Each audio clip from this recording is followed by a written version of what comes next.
ye sanga ni waati ka kunnafoni jɛlen ɲini ka di aw ma ka to aw sigiyɔrɔ la ka sɔrɔ aw ma degun sɔrɔ Mali kunnafoni cakɛlaw be yan o de kama an b'aw ladɔnniya ka fɔ ko bi ye juillet kalo tile 30 ye san 2025 a y'aw bisimila kunnafoni waati sera.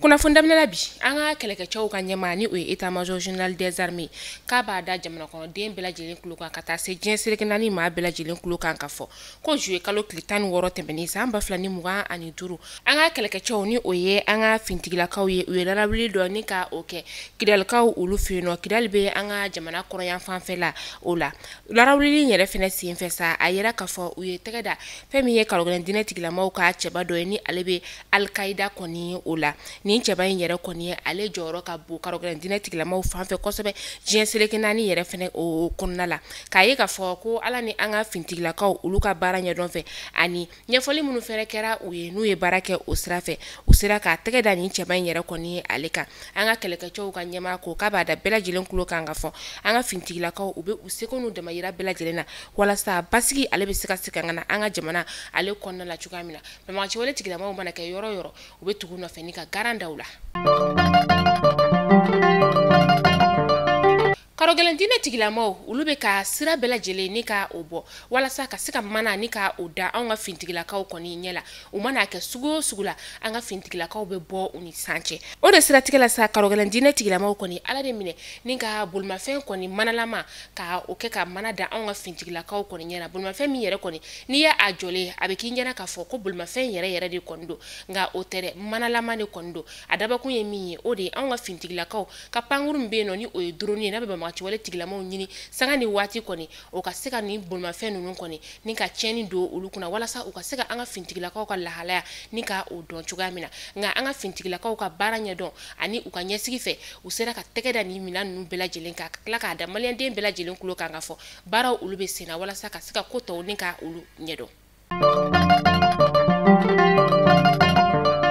A dogolen tɛ maa si la k'a fɔ an ka dɔnkilidala belebele 3 olu kɔni datugulen don kasobon kɔni o kɔnɔna la ni o ye Babani Kɔnɛ ka taa se Bigini Bagaga fo ka taa se Mariamba Lagare kɔni o ma ni wagati in na bɛɛ lajɛlen kɔni kelen don ka i sen don ni ka i bolo don ka dɛmɛ kɔni ta ka ɲɛsin an ka nin dɔnkilidala ninnu kɔni ma a siratigɛ la sa fɛn min ye Segu Erekotradi ye olu farala ɲɔgɔn kan ko no juillet kalo tile 29 san 2025 walasa ka se ka na deli kɔni ni ka o kɛ an ka nin dɔnkilidala bɛ se ka labila cogoya min na u minɛna ka bi dɔgɔkun tɛmɛnen kɔni o la fɛn min ye nin maa ninnu ye sa Bayidi Jabate ale ye Erekotradi kɔni secrétaire général ye ale bilala maaw kɔni ni ka olu ɲɛma ka se ka na deli kɔni ka o kɛ ani kana i ɲɛda an ka dɔnkilidalaw olu kan an bɛ dugawu kɛ halisa ala ka jisuma kɔni kɛ ko ye ale fura ye k'aw ladɔnniya ka fɔ dɔgɔkun yɛrɛ kɔnɔna la fɛn min ye ŋunuŋunukanw ye olu carilan bɔlɔlɔsiraw fana kana la ka fɔ ko nin dɔnkilidala 3 ninnu kɔni bɛna labila ka sɔrɔ u ka kiiri yɛrɛ tigɛ kuma yɛrɛ kɔni o ma se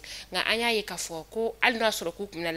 labilali kɔni o ma bɔ ka sababuya kɛ kunnafoniya ale carina bɔlɔlɔsira kɔni o kana na kunnafoni ninnu an y'a ta bɔlɔlɔsira ale kan.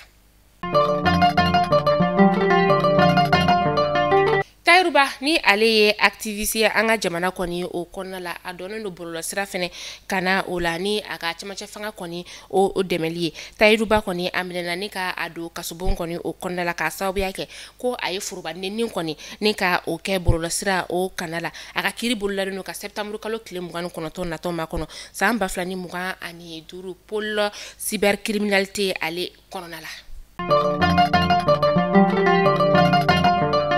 Kabi mɛ kalo tile 8 san 2025 El Bashira Chama ni ale ye kunnafonidila kɔni ye ni wagati in na ale kɔni kunnafoniya fosi o ma se ka dɔn nin cɛ in yɛrɛ kɔni ale jasura katikaw olu fɛ yen nɔ maa dɔw fɛ minnu kɔni tun kelen don ka o ɲɛda kɔni ni ka o datugu a furumuso ni o ye Mariamu Daɲɔ ye ale kɔni bɔra ni ka damakasi sɛbɛn ka o don maa dɔw kɔni olu juguyala ni maa minnu kɔni suguya kɔni o ma dɔn ni a bɛ fɔ o ma ko plainte contre X a y'a ye ka fɔ ko kabi a furucɛ kɔni ale tunna a ɲinina fan bɛɛ lajɛlen fɛ a ɲinina gendarmerie kɔnɔna la ka taa ɲini polisiko sow kɔnɔna la kibara fosi ma se ka dɔn a la an bɛ wagati min na i n'a fɔ sisan nɔ a kɔni kelen don ni ka damakasi sɛbɛn kɔni ka o don ni wagati in na k'i sigi ka makɔnɔni kɛ a tunna ni y'a kalo 3 a ma kalo 3 magɛnna Ye wuli ka jɔn bɛɛ lajɛlen kɛ an ye boliboliw caman kɛ an ye yɔrɔ caman don ɲɔgɔn na n taara polisisow ni gendarmerie la a ɲinini na fɔ bi ma se ka kunnafoniya kɔni sɔrɔ a la welelemada kɔni bɛ ne bolo ka ɲɛsin maliyɛn bɛɛ lajɛlen ma ɲɛsin jamana ɲɛmɔgɔw fɛnɛ ma bɛɛ lajɛlen k'an dɛmɛ n cɛ bɛ se ka ye cogoya min na denmisɛnninw bɛ n bolo denbayatigi de don ni a bɛ se ka ye cogoya min na n ka welelemada de don ka ɲɛsin bɛɛ lajɛlen ma bɛɛ k'an dɛmɛ furukɛ bɛ se ka ye cogoya min na hɛrɛ la a ɲuman bɛ se ka segin a ka denbaya la cogoya min na o welelemada de bɛ n bolo ka ɲɛsin maliyɛn bɛɛ lajɛlen ma.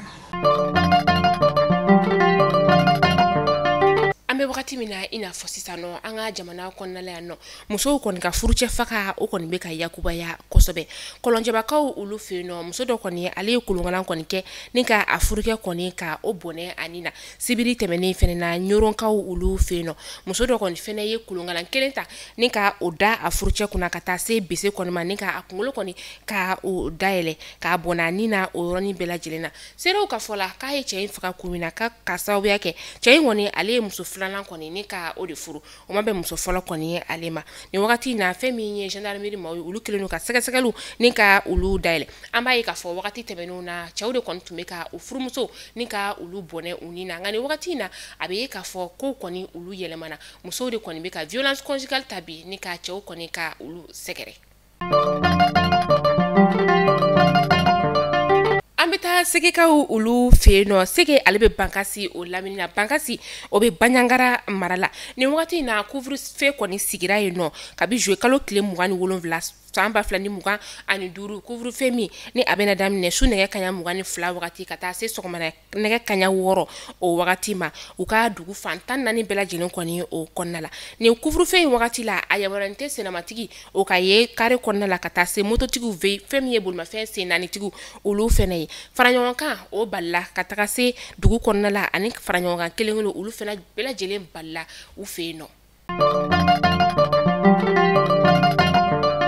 An bɛ taa garantigibugukaw olu fɛ yen nɔ sifinnaka dɔ ni ale si bɛ t'i jɔ san 20 o bɔɲɔngo la kari su ka dugu jɛ tɛnɛn kɔni na ni sifinnaka in yɛrɛ kɔni ale bɛ telimani de kɔni ni ka o boli n'an ko ma ko moto taxi a kɔni k'a to sufɛla kɔni na sa a bɔnɛna ani na dugu kɔni jɛra ka maaw ye a su de kɔni ni ka o ye nka a yɛrɛ k'a fɔ ko maa dɔ de kɔni ye a bɔnɛ ani na k'a sababuya kɛ a ka bolimafɛn kurakura yɛrɛ kɔni o ma ye fiyewu o b'a ye k'a fɔ ko maa dɔ de kɔni kɛra sababu ye ni ka a bɔnɛ ani na ni wagati in na sɛgɛsɛgɛliw olu bɛ sen na walasa ka se ka yelen kɔni ni ka sigi a ko kan.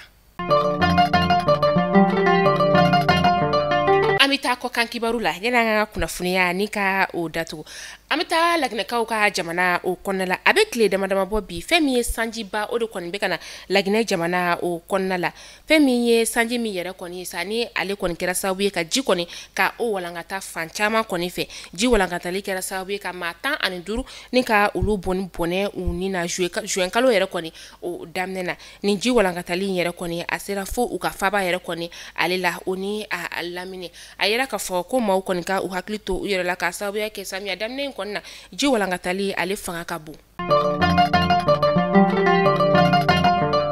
An bɛ taa Burkina Faso kaw olu fɛ yen nɔ u ka influenceur min bɛ yen nɔ ni ale bɛ wele ko Alino Faso ni ale kɔni tɔgɔ ye Alain Christophe Traoré ale kɔni bɔnɛna a ni na fɛn min ye Abidjan kaso kɔni o kɔnɔna ye ale kɔni bɔnɛna ani na fɛn min ye Abidjan kaso kɔni o kɔnɔna ye Burkina Faso kaw ka jamana marabaaw olu kɔni bɔra ni ka kɔrɔfɔ kɔni ka o di k'a yira k'a fɔ ko fɛn min ye nin cɛba in yɛrɛ kɔni ye ale fagakun kɔni o ka ɲini ka dɔn wa ka tila tuguni ni ka a su kɔni k'a di u ma u bɛna sɛgɛsɛgɛliw ni ka o kɛ a su la fɛn min yɛrɛ kɔni kɛra a sata ye o ka se ka dɔn ani ka sɔrɔ k'a ka janajaw ni ka olu kɛ a kɛcogo la an bɔ ladɔnya k'a fɔ k'a si bɛ t'i jɔ san 44 na a minɛna ni k'a don kaso la kabi janvier kalo san 2025 ka sababuya kɛ ko a kɔni ye kuma dɔw ta ni ka kɔkan jamana kɔni ka ale sɛgɛrɛ nin ko in kɔni kɛra gɛlɛyaba ye Wagadugu dugu kɔni o kɔnɔna la min ni u bɛ k'a laɲini ka yelen kɔni ni ka a sigi ko in kan.